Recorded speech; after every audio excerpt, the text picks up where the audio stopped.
ভয়হীন, ন্যায্য ও মানবিক মর্যাদার বাংলাদেশ, এই দাবিতে জুলাই আন্দোলনকে সমর্থন জানিয়েছিলেন দৃশ্যমাধ্যম শিল্পী সমাজ।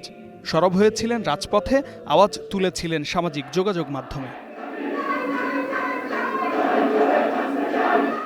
২৪-এর উত্তাল সেই দিনে ফার্মগেটের বিক্ষোভ সমাবেশ থেকে স্লোগান উঠেছিল, স্বৈরাচার নিপাত যাক, গণতন্ত্র মুক্তি পাক।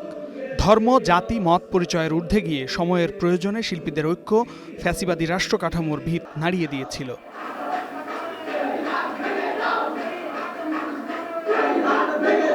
জুলাই অভ্যুত্থানের ১ বছর পূর্তিতে নতুন কর্মসূচি ঘোষণা করেছে দৃশ্যমাধ্যম শিল্পী সমাজ।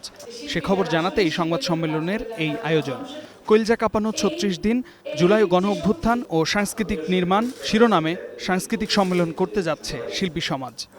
স্বৈরাচারী শাসনের বিরুদ্ধে আমরা আমাদের তখন প্রতিবাদ জানিয়ে পথে নেমেছিলাম, তো সেটা বজায় থাকবে। ২রা আগস্ট, ৩৩শে জুলাই আমরা একটা দিনব্যাপী একটা কর্মসূচির ঘোষণা দিয়েছি। ২ আগস্ট জাতীয় জাদুঘরে হবে দিনব্যাপী এই আয়োজন। জুলাই গণ অভ্যুত্থানের পটভূমি, প্রেক্ষাপট ও ফলাফল স্মরণ, দৃশ্যমাধ্যম সমাজকর্মীদের মধ্যে যোগাযোগ স্থাপন আর ভবিষ্যতের জন্য সাংস্কৃতিক সংগ্রামের রূপরেখা তুলে ধরা এই কর্মসূচির উদ্দেশ্য। ওই কলিজা কাঁপানো শুধু ৩৬ দিনের মধ্যে সীমাবদ্ধ না, ওই কলিজা কাঁপানোটা আমরা ধারণ করছি সর্বসময়। সমাজ, রাষ্ট্র যখন ভুল ডিরেকশনে যাবে, সবার আগে শিল্পী আঙুল তুলে বলবে যে আপনি ভুল ডিরেকশনে যাচ্ছেন।